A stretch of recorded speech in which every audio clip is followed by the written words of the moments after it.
Shalom, nous allons étudier le DAF Kav Zayin dans Masechet Brachot et nous reprenons 3 lignes à la fin du DAF Kav Vav Bet. Et la question est posée ici dans la Gemara au sujet de la Shita de Rabbi Yehuda. Est-ce que on doit s'arrêter à la 4e heure ou à Chatzot pour la tefila du matin? Et Ad ve Ad Bichlal, Odilma, Ad velo Ad Bichlal. Lorsqu'il a parlé de 4 heures, est-ce que ça inclut la 4e heure ou est-ce que c'est le début de la 4e heure? Donc c'est à 3 heures révolues, encore une fois, on partage le moment de la journée en 12 heures, le moment du jour en 12 heures, et donc 3 heures révolues, ce serait donc le quart de la journée, et si on inclut la 4e heure, ça fait 4 heures révolues, et donc c'est le tiers de la journée. C'est la question qui est posée ici par la Gemara. Tâchement d'essayer de répondre à Rabbi Yehuda Omer al Plag Mincha. Dans la Mishnah, c'est marqué que c'était jusqu'au Plag Mincha. Et Plag, normalement, c'est pas la moitié, c'est c'est pas le milieu, c'est une moitié. Et donc, par rapport justement aux Zman de Mincha, comme il a dit jusqu'au Plag, et le Plag, donc c'est une moitié de l'après-midi, eh bien,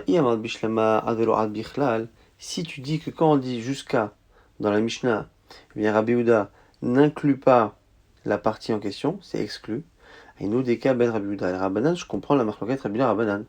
C'est-à-dire que Chachamim disent que c'est jusqu'au soir, et lui il dit que c'est jusqu'à la dernière partie de l'après-midi, mais cette dernière partie là, ce dernier Plag, eh bien, c'est exclu. Donc on s'arrête au début justement de ce dernier Plag. Et là, alors que si tu dis qu'à chaque fois qu'il parle d'un moment, d'une heure ou d'un Plag, eh bien il l'inclut, ça veut dire que finalement il inclut le dernier Plag et qu'il revient à dire que c'est jusqu'à la fin de l'après-midi, donc le début de la nuit comme Chachamim. Et la Ma'al, donc forcément que c'est exclu. Emma Sefa, on regarde la suite de la Mishnah, Michel Moussafim Kolayom, Rabbi Omer, Ad Sheva Shaot. On regarde si vraiment, comme Rabbi Yehuda s'exprime, et s'il s'exprime vraiment avec à chaque fois des heures, mais exclues. La fin de la Mishnah nous parle de Moussaf, et Moussafim, selon Chachamim, on peut le faire toute la journée, et selon Rabbi Yehuda, on peut le faire que jusqu'à 7 heures. Et là aussi, on va se poser la question, est-ce que 7 heures, c'est 7 heures, la 7e heure, elle est exclue, ou est-ce qu'elle est inclue? Et a priori, Rabbi Yehuda s'exprime toujours de la même manière, soit tout est inclus, soit tout est exclu. Vetania, et au passage, par rapport à cette marloquette, Ayu les fanav chez Tfilot, Achat shel Moussaf, Achat shel Mincha. Celui qui se retrouve à un moment donné dans la journée, avec l'obligation de faire 2 Tfilot, Moussaf et Mincha. Alors on a une marloquette, Mitpalel shel Mincha, Vachakach shel Moussaf. Il y a qui disent qu'il faut d'abord faire Mincha, et après Moussaf. Pourquoi? Chez Zot et dira, Vezo et Nat et dira. Parce que comme Mincha est une fila que l'on fait tous les jours, alors que Moussaf, on le fait une fois par semaine ou un peu plus avec les fêtes, eh bien, c'est celle qui est prioritaire, c'est celle que l'on fait le plus souvent. Rabbi Yehuda Omer, mitpalel shel Moussaf charkar shel Mincha, alors que selon Rabbi Yehuda, il faut d'abord faire celle de Moussaf. Pourquoi? Chez Zo enveret, Vezo ena enveret. Parce que la mitzvah de Moussaf, elle a un temps qui est plus limité, elle va bientôt s'arrêter, alors que finalement pour Mincha, il a plus de temps. Et donc on voit bien ici qu'on a un moment de la journée où il est possible que l'on ait une marloquette, une possibilité de faire Moussaf et Mincha, et qu'on se pose la question, qu'est-ce que l'on fait en premier? Et donc on retrouve la marloquette Rabbi Yehuda et Chachamim, justement par rapport au fait que selon Rabbi Yehuda, le temps de Moussaf est limité, et donc du coup il faut absolument le faire le plus rapidement, alors selon Chachamim il n'est pas limité, donc du coup on donne la priorité à la misa qui est la plus fréquente, et donc Mincha. En tout cas, ce que l'Agma ici veut déduire, c'est qu'on voit bien ici qu'on a un moment où les deux peuvent le faire. Et donc du coup c'est une preuve a priori que quand on parle de la 7e heure, c'est la 7e heure inclus. Si tu veux expliquer que en général il parle Rabbi Yehuda dans la Mishnah, il inclut le moment dont il parle. C'est comme ça qu'on peut se retrouver à dire voilà, puisque quand il a dit jusqu'à 7 heures, c'est la 7e heure inclus, eh bien la 7e heure inclus, on est déjà 1 heure après Chatzot, après la moitié de la journée, et donc on peut faire Mincha, et on peut faire encore Moussaf. Et là, il y a Martin Adelor Bichlal, si tu dis que quand il parle, il n'inclut jamais le moment de la limite, et donc c'est 7 heures, mais c'est la 7e heure, le début de la 7e heure, donc c'est 6 heures révolues, donc c'est Chatzot. C'est-à-dire que selon lui, on ne peut plus faire Moussaf à partir de Chatzot. Et donc quand on ne peut plus faire Moussaf, on n'est pas encore arrivé dans le Zman où on peut faire Mincha. Donc la question qu'on a posée ne pourrait pas exister si on ne dit pas que lorsqu'il dit 7e heure, c'est inclus. Et donc quand au départ il a dit 4e heure pour Shacharit, c'est inclus. Donc là, chez Tfilot Badede, Keva de Ata la Mincha, puisque quand arrive l'heure de Mincha, Azlala, chez le Moussafim, si tu dis que c'est début de la 7e heure, eh bien l'heure de Moussaf est déjà partie lorsque Mincha arrive, et là, Maï Advan Bechlal, forcément que lorsqu'il parle, il inclut la 7e heure et la 4e heure. Alors la Gemara repose la question du début, caché à Recha. La question du départ, on avait dit que si on inclut le plag en disant que voilà, on peut faire jusqu'à la dernière partie de l'après-midi, mais qu'on l'inclut, ça revient à Chachamim. Maïka ben Rabbi Rabanan, quelle est la marloquette? Mi savar de aïe plag, mincha plag achrona, kama. Plag rishona kama. La Gemara dit, un plag, c'est le fait donc de séparer l'après-midi en deux morceaux. Quand il a dit jusqu'au plag, qui te dit qu'il parle du dernier morceau? Peut-être qu'il veut te dire que c'est jusqu'à la fin du premier morceau de ce plag-là de l'après-midi. Donc, finalement, Emat nafik plag rishona, el plag achrona. Et ce qu'il veut dire, c'est que jusqu'au moment où on passe de l'un à l'autre. Mechinavke yudalev shaot chaser revia à 11h moins le quart. Et c'est comme ça qu'on répond. Amar Rav Nachman Afanan Tanina, on confirme ça dans une Mishnah. Rabbi Yehuda ben Baba Eid, Chamishat Varim. Il y a 5 choses que Rabbi Yehuda ben Baba a témoigné dans Masechet Eduyot sur certaines halachot. Shemamani metaktana, qu'on peut faire mi'un et ktana, donc c'est une ktana, c'est une mineure, qui normalement ne peut être mariée que par son père, mais qui ici est orpheline. Donc c'est sa mère et son frère qui lui ont fait le mariage, mais ça marche qui ne marche que midera banane. Et donc on encourage à cela, mais elle peut, elle, décider d'annuler le mariage lorsqu'elle grandit et qu'elle dit qu'elle n'est pas d'accord. Chez Massim et Taïcha al Piedechad, une femme normalement ne peut se remarier que si on a 2 témoins que son mari est décédé, sauf que pour éviter que les femmes restent bloquées, on autorise avec un seul témoin. Et il a témoigné qu'un jour, un coq a été tué. Normalement, on tue un taureau qui tue un être humain, mais là ici, c'est un taureau, c'est un coq que l'on a tué parce qu'il a tué un bébé. Sur la question à partir de quel moment, de quel âge un vin est cachère pour être utilisé sur le misbéach, à partir de quand ce jus de raisin peut être considéré comme étant un vin jeune mais étant un vin. Il a témoigné qu'au Betamikdash on a utilisé comme dessert un vin qui n'avait que 40 jours. 40 jours après le moment où on l'avait pressé. Ve'al tamid shel shacha shekarev be'arba shaot, et sur le korban arbaim, le korban du matin, qui était apporté pendant les 4 premières heures. Et on voit ici que c'est les 4 premières heures, shmarmin agarad bechlal, de l'envoi, que on inclut la 4e heure. Et on conclut à Maravkana, Alacha ki Rabbi Yehuda. L'Alacha est comme Rabbi Yehuda, même contre Chachamim. Pourquoi Ho'ilutnan befchirta kevate, puisque son avis a été cité dans ce qu'on appelle Bechirta. Rachid nous explique ces enseignements de Maseret Aduyot, où chaque Rav est venu témoigner ce qu'il avait connu à l'époque du Beth Amikdash, à l'époque d'un Shek Knesset Akdola. Et donc du coup on appelle ça Bechirta, et ça donne priorité, même face à Chachamim. Donc l'Alacha est comme Rabbi Yehuda, qu'on ne peut faire Shacharit que pendant les 4 premières heures de la journée, donc le premier tiers de la journée. On reprend cette partie-là de l'enseignement de Rabbi Yehuda ben Baba. Mantana lehu ditnan. Bon, maintenant on pose une autre question par rapport à une autre Mishnah. Vecham hashemesh venamas. On parle là-bas dans la Torah du moment où les Bnei Israël ramassaient tous les matins la manne. On explique que lorsque la manne tombait, donc cette nourriture qui tombait miraculeusement du ciel, eh bien, il apprenait baboker, le matin, vraiment, il apprenait Vecham hashemesh venamas, et on nous explique que passé un moment donné de la journée, eh bien, le Zman était passé. Vecham hashemesh, et on parle du moment où le soleil commence à chauffer. C'est quand Vecham hashemesh venamas que du coup, le Zman, le temps de ramasser cette manne était dépassé. Alors, on nous dit dans une Mishnah, c'est plutôt une braïta, je crois même, Berba Shaot, que ce Vecham hashemesh venamas, ce moment de la journée où le soleil chauffait, c'est à 4 heures de la journée.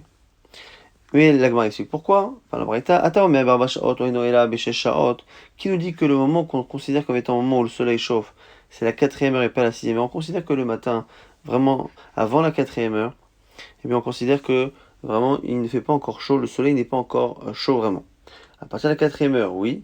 Et évidemment qu'au zénith, c'est là où c'est le plus chaud, mais la Gemara expliquera qu'il y a une nuance entre Arba Sha'ot, où le rayon du soleil chauffe l'endroit, mais que les endroits qui ne sont pas ensoleillés ne sont pas encore chauds. Alors qu'au zénith, il fait chaud partout, la chaleur s'est installée, et même les endroits ombragés ont tendance à être chauds. Alors, l'Agma explique pourquoi. Keshomer ki homayom.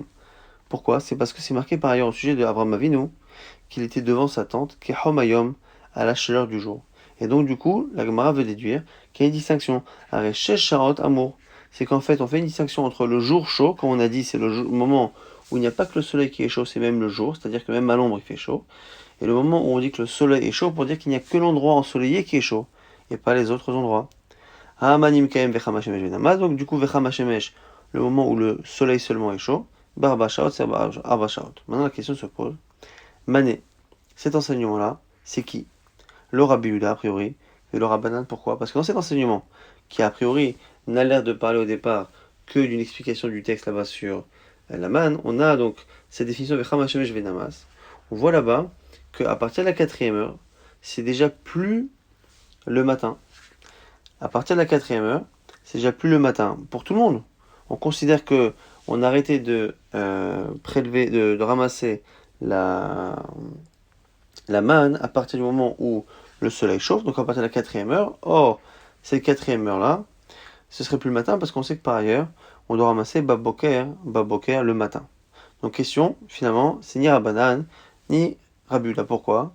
Parce que Rabbi Yehuda, Adar Bashaot, Mitzafrao, et lui, il a dit que même jusqu'à la 4e heure, c'est inclus, c'est encore le matin. Rabbanan, et si tu dis Rabbanan, Tratzot Mitzafra, et Chachamim, eux, pensent que le matin, c'est jusqu'à midi. Donc on n'arrive pas à comprendre qui est le Tana qui a enseigné cette braïta. La Gemara dit pas du tout. Ibaïtema Rabbi Yehuda, Ibaïtema Rabbanan. Tu peux très bien lire cette braïta comme étant Rabbi Yehuda ou Chachamim. Pourquoi? Ibaïtema Rabbanan, si tu dis que c'est Chachamim, que pour la tfila, eux ils ont dit que le boker le matin c'est jusqu'à Chatzot. Et bien ici dans le prélèvement de la manne c'est différent. Amakra Baboker, c'est marqué 2 fois le matin. Chaleko Lishne Bakarim, parce qu'il faut diviser le matin en 2. Et donc du coup comme il y a 6 heures du début de la journée jusqu'à Hatzot, tu divises en 2, ça fait 3 heures. Et donc, effectivement, à la fin de la 3e heure, on est au début de la 4e, c'est le moment où le soleil chauffe. Et Baïtema, Rabbi Yehuda, tu peux me dire que c'est Rabbi Yehuda. Et Aïe Boker, etc. Et la raison pour laquelle dans la Torah on a dit Boker, Leagdimlo, Shah, pour enlever 1 heure. Donc, selon Rabbi Yehuda, c'est vrai que normalement, Minatora, ce qu'on appelle Boker, c'est les 4 premières heures en entier. Et ici, la raison pour laquelle on dit Baboker, c'est parce que tu prends le matin classique, comme pour la tfila, et tu lui enlèves encore 1 heure, pour dire que du coup, à partir du début de la 4e heure, donc de 3 heures révolues, il faudra arrêter de ramasser la manne. En tout cas, des couleurs, alma miha, vechamashemesh venamas, barbashaot, quoi qu'il arrive, on est tous d'accord que vechamashemesh, c'est la 4e heure. Maï mashma, d'où on le sait, amar Rabbi Yaakov, amakra, vechamashemesh venamas, Ezosha, Shashamesh, Ham, Veatzel, Tsonen. Quel est le moment de la journée où il n'y a que le soleil qui est chaud et l'ombre, entre guillemets, les endroits ombragés sont froids? Et Veomer, Bashaot, c'est justement à la 4e heure, donc 3 heures révolues. Tfilat Amincha, d'ailleurs, on avait dit que Tfilat Amincha, Marloket, est-ce que c'est jusqu'à la nuit? Jusqu'à Shkoplag. Mamal et Rafriz, d'aller Ravisrak. Atam Marav Kana, Lacha, Kirabi Yuda, Ilutnan Befrir, Takevate. Question maintenant de la Gemara, c'est Rafriz qui pose à Ravisrak qui dit voilà. Par rapport à Shacharit, on a une marloquette Rabbi Yehuda et Chachamim, et contrairement à l'habitude, on a décidé de faire la lacha comme Rabbi Yehuda parce qu'il a été enseigné comme son avis au nom de Rabbi Yehuda ben Baba dans Masechet Aïdouyot dans Bechirta. On a la Gemara se pose la question sur Mincha, est-ce qu'on continue de penser comme Rabbi Yehuda? Est-ce que c'est une manière générale de penser comme lui dans les Zmanim, dans les heures de Tfilot ou pas? Achamay, Ishtik. Rav Yitzchak n'a pas répondu. Velom Malev Velomidé n'a rien répondu. Rav Chizda a dit Nirze Anan. Mais on va regarder ce que les rabbinim font. Puisqu'on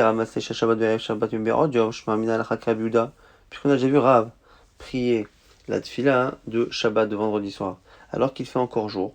Forcément qu'il pense comme Rabbi Yehuda, que après le plag, ce n'est plus le moment de Mincha, et donc forcément c'est le moment de Harvit, et donc on peut le faire. Là, on m'a dit, mais si tu regardes les rabbinim, tu peux arriver à l'inverse, à Draba, au contraire. Puisque tu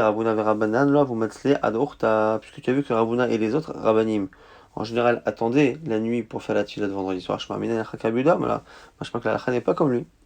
Achat de loïtmar il cheta lokema velokema, de avad kemar abad, de avad kemar avad. La Gemara dit quelque chose de très étonnant, puisque on n'a pas tranché la lacha. Celui qui fait comme l'un peut le faire, celui qui fait comme l'autre peut le faire. Et c'est ce que nous faisons souvent lorsque parfois certains jours on fait mincha avant le plag et arvit après le plag, et le lendemain on est capable dans une synagogue de faire mincha après le plag, mais de faire du coup arvit après la shkia ou après vraiment la tombée de la nuit. Donc du coup il est possible techniquement de faire comme l'un ou comme l'autre. Rav Ikla, Begniva Vetzalé chez Shabbat, Berev Shabbat. Rav un jour il est parti chez Gniva et il a prié la prière donc de vendredi soir. Vamatzle. Et il faisait la prière. Rabbi Yirmiyah bar Abba l'achoré. Et il y avait Rabbi Yirmiyah bar Abba qui était derrière lui. Donc, on était un vendredi soir. Son élève est en train de faire la prière derrière lui. Vesiem Rav Velo Paske Letzlot de Rabbi Yirmiyah. Et lorsque s'est arrêté Rav de faire la prière, il n'a pas interrompu la tfila de Rabbi Yirmiyah, il n'est pas passé devant. Shema Minat là, de là on apprend trois choses. Shema Minat, il parlait à Dame, Shabbat, Verev Shabbat. De là on voit qu'on peut avancer la tfila de vendredi soir. Eh bien, à Shabbat. Shema Minat mitpalel tamid achorei rabo. De là on voit aussi qu'un élève peut prier derrière son rab. Shema Minat sola avoir keneged mitpalelim. Et on voit qu'on n'a pas le droit de passer devant quelqu'un qui prie, puisqu'on voit que quand Rav a terminé, il n'est pas passé devant son élève. Là, Gemara dit, mais c'est Rabbi Yoshua ben Levi d'Amar, Rabbi Yoshua ben Levi, Asola avoir keneged mitpalelim. Rabbi Yoshua confirme cela en disant qu'on n'a pas le droit de passer devant quelqu'un qui prie. Là, Gemara dit, Eni yeve Amar, Rabbi Ami, Rabbi Assi chalfe, Rabbi Ami ve Rabbi Assi, chotz l'arba amot. La Gemara dit, mais un jour, Rabbi Ami et Rabbi Assi ont montré qu'ils pouvaient passer. La Gemara dit, oui, on peut passer, mais éloigné de 4 amot, de 2 mètres de celui qui prie.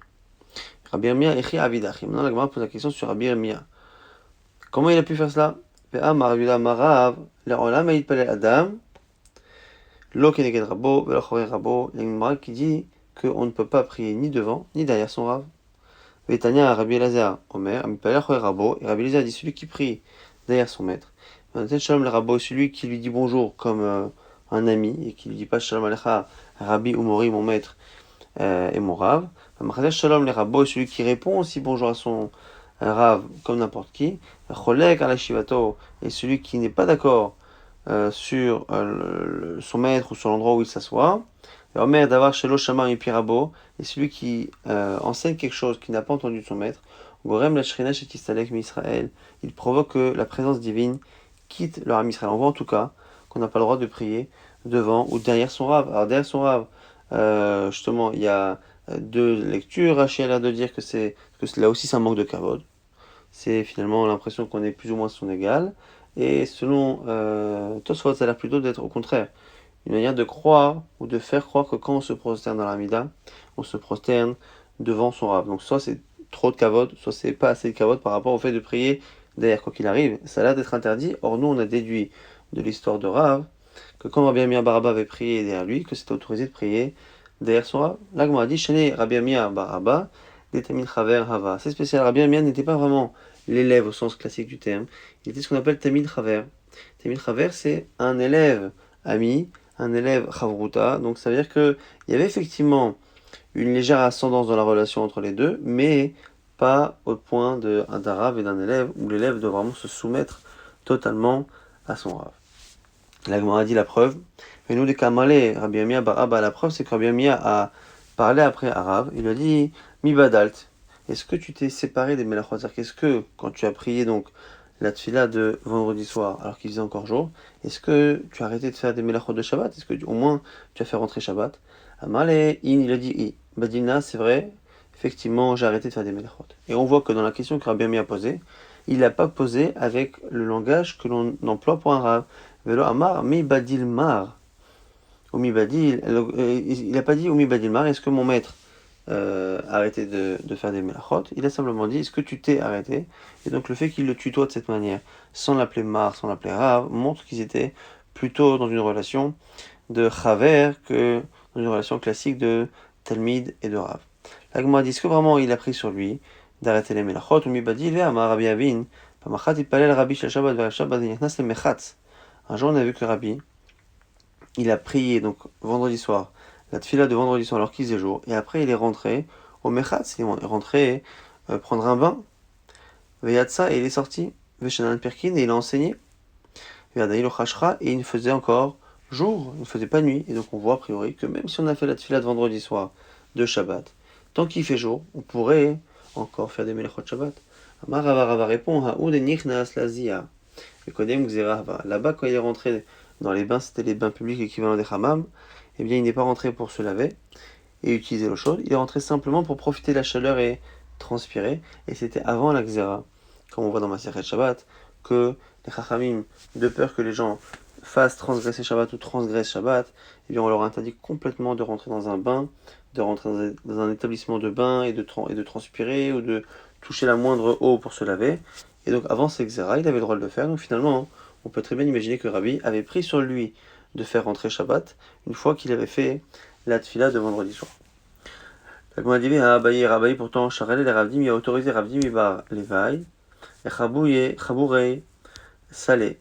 Il a autorisé à brûler ici des paniers avec du soufre d'Irachi. En tout cas, il a autorisé à brûler des choses alors qu'il avait déjà fait la tfila de vendredi soir, de Shabbat. Aou Tarouta Hava, c'était une erreur. L'agma dit attends, et Tarouta Miadra.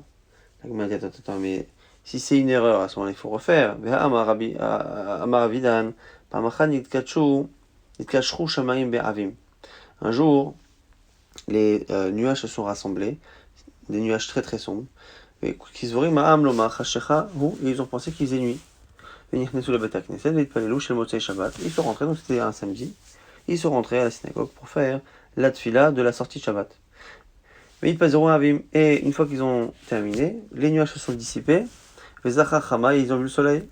Ils ont demandé à Rabbi, qu'est-ce qu'on fait? Est-ce qu'on refait? Et non, une fois qu'ils ont fait la tfila, ils l'ont faite. La Gemara répond, le tzibour c'est un public, on ne peut pas le déranger, donc on ne lui a pas dit de refaire. Donc, conclusion ici, lorsque le tzibour s'est trompé à cause d'un jour où ils pensaient qu'il faisait jour ou qu'il faisait nuit, ils ont fait la tfila du soir, eh bien s'ils sont trompés, on leur fait pas refaire parce que c'est Torah tzibour. Mais par contre, un particulier qui s'est trompé, et c'est le cas a priori là-bas, de l'exemple qu'on a cité là-bas de Abaye de Rav Dimi, quand ils se sont trompés et qu'ils ont pensé que c'était le jour suivant, ils doivent refaire la tefila. Donc Rav faisait la prière de vendredi soir, il la faisait donc avant même que la nuit tombe, donc le vendredi dans l'après-midi. Rabbi Yoshia faisait pareil, samedi après-midi avec la tefila de Motzei Shabbat. Une fois qu'on a fait cette prière-là de vendredi soir dans l'après-midi, est-ce qu'on peut enchaîner par le fait de faire kiddush sur le verre de vin? Tashma, on en répond avec une braïta d'Amar Rav Nachman Amar Shmuel. Mitpalel Adam, une mémoire de Shmuel, un homme prie Shel Shabbat vers Shabbat va faire kiddush à la kos. Et on voit effectivement qu'il enchaîne sur le kiddush. Veicheta kevate, et la lacha est comme lui. Rabbi Yoshua Matzeh Shel Motzei Shabbat ve Shabbat Omer Avdal à la kos, et Omer Avdal à la kos. Pareil pour samedi soir, celui qui fait juste après, donc dans l'après-midi, il fait la tefila de Motzei Shabbat. Est-ce qu'il peut après faire la Havdalah sur le verre ou pas? Tashma, Amar Abuda, Amar Shmuel, Mitpalel Adam chez Motzei Shabbat, Beshabbat, pour Mer Havdalah la cause. Effectivement, il peut faire cette prière et après faire la Havdalah sur le verre de vin. Amar Rabbi Zera, Amar Rabbi Yassi, Amar Rabbi Elazar, Amar Rabbi Chanina, Amar Rav, au nom de Rav. Betzad Amudze Itpalel Rabbi Ishmael Rabbi aussi. À cet endroit-là, à côté de ce poteau-là, eh bien Rabbi Ishmael Rabbi aussi a prié la tfila de Shabbat, BRF Shabbat, un peu plus tôt dans l'après-midi. Qatar Oula, quand Oula est venu, il a corrigé un peu la version de cette histoire. Il a dit Betsat Tamra Hava, c'était pas à côté de ce poteau, mais à côté de ce palmier. Lo Betsat Amoud Hava, le Rabbi Ishmael Rabbi aussi Hava, et c'était pas Rabbi Ishmael Rabbi aussi, et la Rabbi Lazar, Rabbi aussi, et le Hava chez Shabbat BRF Shabbat Hava, et là chez Motzei Shabbat Beshabbat Hava, mais c'est pas une prière de Shabbat qu'on avançait à vendredi après-midi, mais une prière de samedi soir que l'on avançait à samedi après-midi. Tfilat Erev Enla Keva. Sur la Tfilat de Erev, on a dit qu'elle n'a pas de moment fixe. La Gemara se pose la question sur l'expression Ma Enla Keva. Ça veut dire quoi Enla Keva? Qu'il n'y a pas de fixe. Il est ma de Ibae Matzle Kule Laila. Si tu veux dire que c'est comme ce qu'on a toujours compris, c'est-à-dire qu'on peut le lire toute la nuit. Alors qu'à l'inverse, on a vu le matin, Marloket, c'est 4 heures Chatzot, après-midi, Plaga Mincha, ou jusqu'au soir, et que finalement, Arvi, tu n'aurais pas de distinction, ce serait toute la nuit, mais il aurait fallu dire toute la nuit. L'itnet filat erev kol halayla. Et là, ma en la keva, ça veut dire quoi? Il n'y a pas de moment fixe. Keman de Amar Tfilat Arvit Reshut, c'est pour nous apprendre qu'on pense comme ceux qui disent que la Tfilat de Arvit c'est Reshut, c'est optionnel entre guillemets. Amar Rabbi Yehuda Amar Shmuel Tfilat Arvit, Rabban Gamliel Omer Chova, Rabbi Yoshua Omer Reshut. Machloket Rabban Gamliel il dit que c'est obligatoire, Rabbi Yoshua dit c'est Reshut. Amar Abaye, Abaye dit Alacha qui dit Omer Chova, selon Abaye l'Alacha elle est que c'est Chova, et Rava dit que l'Alacha elle est qui dit Omer Reshut, et a priori c'est ça l'Alacha. Au passage ici le Tosfot nous renvoie au Tosfot Kavav dans le DAF précédent, qui avait déjà dit qu'on voit par ailleurs, en général que c'est Reshut, mais on voit par ailleurs que on a certaines rigueurs comme c'est obligatoire. Donc Tosfot veut expliquer lui que ce qu'on appelle ici Reshut, c'est pas vraiment que c'est optionnel et que je peux décider de ne pas le faire, c'est simplement que c'est lorsqu'une autre mitzvah vient se mettre en concurrence avec un vide, c'est là que ça devient Reshut, mais pas dans d'autres cas. Tanour Rabbanan, une histoire justement pour illustrer cette marloquette, Rabban Gamliel et Rabbi Yoshua, Maaseh Betamin Echad Sheba Lifnei Rabbi Yoshua, un élève un jour est venu voir Rabbi Yoshua. Il a demandé à Rabbi Yoshua, est-ce que Arvit était Reshut ou obligatoire? Il lui a dit c'est Reshut. Juste après, il est parti voir le Nasi, le dirigeant Rabban Gamliel. Il a posé la question et Rabban Gamliel a dit que c'est obligatoire. L'élève a répondu à Rabbi Yoshua, il a dit, alors Rabban Gamliel, alors Rabbi Yoshua Marley Reshut.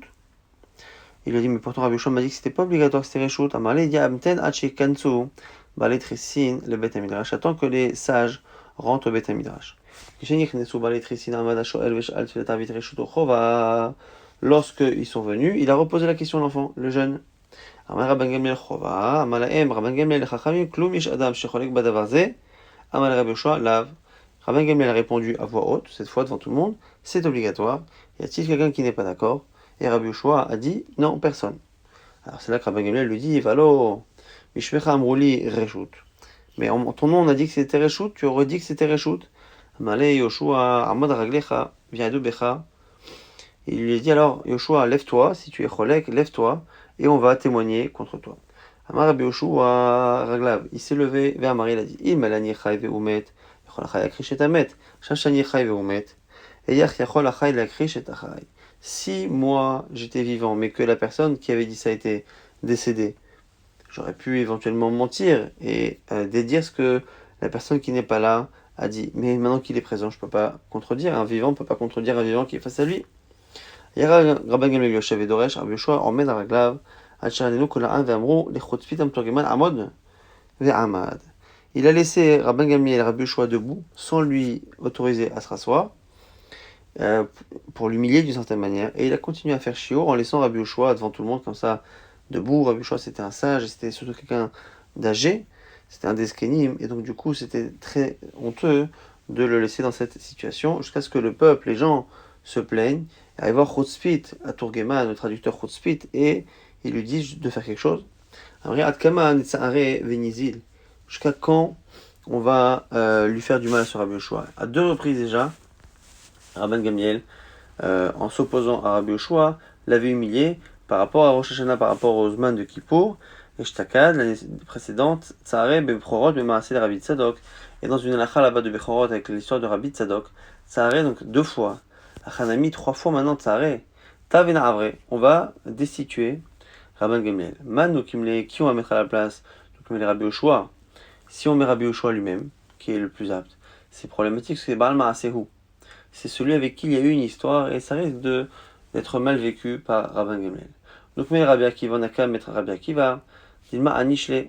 Non, il peut lui arriver du mal, qu'il soit puni. Pourquoi? D'élite les srout à vote. Parce que c'est un poste qui est compliqué, qui a convoitise et qui peut être sujet à des problèmes. Et pour tenir, il faut avoir le mérite de ses ancêtres qui aident. Or, Rabbi Akiva descend de converti et donc il n'a pas ce srout à vote. Et là, nous met Rabbi Lazar ben Azaria, on a qu'à nommer Rabbi Lazar ben Azaria, de Uchacham veu Ashir, veu Asiri de Ezra, qui est intelligent, Ashir riche, ve Asiri de Ezra, et qui a une bonne ascendance, puisqu'il est la 10e génération depuis Ezra à Sofer.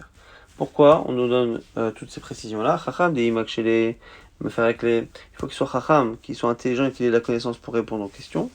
Veu Ashir de Hitle, les Flouchel et Bekessar, Afouazal ou Palach. Pour de l'argent, s'il a besoin de payer le dirigeant romain César ou le dirigeant romain pour que ça se passe bien, en tout cas les dirigeants, eh bien, il peut aller donner de l'argent, il faut qu'il soit riche. Il va Cyril et Ezra, Et on a dit pourquoi la 10e génération depuis Ezra, de Itles Srutavot, car il a Srutavot Velo Matsianish, les, et on ne peut pas justement le punir. Atuva Moule Nichale Lemar, Dele Veresh Metivta, Amalo Ezil Veimlar Vein Shebeti, Azal Veimner Betvitu. Il a dit j'ai demandé conseil aux gens de chez moi, et il est parti demander conseil à sa femme. On laissera les conseils de sa femme pour le DA suivant.